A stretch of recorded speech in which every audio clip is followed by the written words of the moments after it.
Mhm. Assalamualaikum warahmatullahi wabarakatuh. Saya Devita Rahma Putri. Saya di sini akan mempresentasikan hasil penelitian jurnal mengenai ekstraksi knowledge tentang penyebaran ratna milik siapa pada jejaring sosial Twitter menggunakan social network analysis. Di sini penulisnya yaitu Leon Lee Tomosoal, Ade Riani, dan Irwan Sembiring. Bisa dilihat di sini ada sumber jurnalnya. Daftar isi berikut ada latar belakang masalah, rumusan masalah, tujuan penelitian, hasil dan pembahasan, dan yang terakhir ada kesimpulan. Latar belakang masalah yang saya ambil pada tahun politik 2018-2019, Indonesia mengalami maraknya penyebaran hoax politik di media sosial, terutama di Twitter yang menjadi salah satu platform paling aktif di Indonesia. Salah satu kasus yang mencuat adalah hoax penganiayaan Ratna Sarumpait yang kemudian memunculkan tagar @ratna milik siapa. Tagar ini digunakan oleh berbagai pihak untuk menyebarkan opini dan membentuk persepsi publik menjelang pemilihan presiden 2019. Penyebaran opini melalui jejaring sosial tersebut menunjukkan betapa cepat informasi, termasuk hoax, dapat memengaruhi pandangan masyarakat. Oleh karena itu, penelitian ini penting untuk memahami pola penyebaran isu politik di media sosial melalui analisis jejaring sosial atau social network analysis. Rumusan masalah yang saya ambil itu ada 3. Yang pertama, siapa aktor utama yang berperan dalam penyebaran isu ini. Yang kedua, bagaimana pola hubungan antar aktor dalam jaringan komunikasi di Twitter. Dan yang terakhir, sejauh mana interaksi antar aktor menunjukkan pertukaran informasi dan pembentukan opini publik. Tujuan penelitian yang saya ambil, yang pertama, mengidentifikasi aktor utama dan penyebar informasi dalam penyebaran tagar @ratna milik siapa.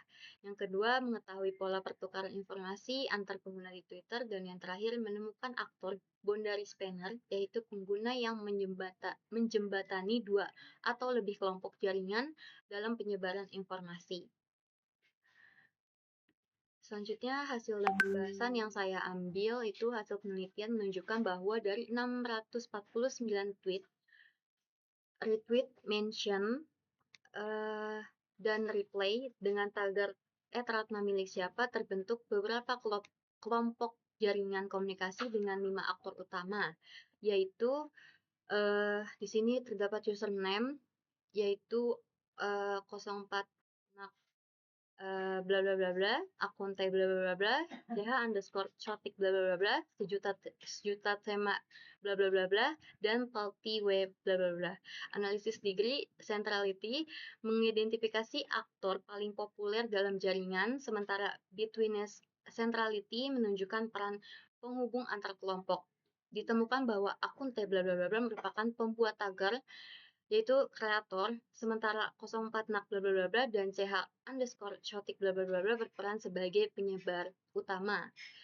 Penelitian juga menemukan 32 aktor boundary spanner yang berfungsi menjembatani pertukaran informasi antar kelompok. Fakta ini menunjukkan bahwa opini di Twitter tidak hanya menyebar satu arah, tetapi melibatkan proses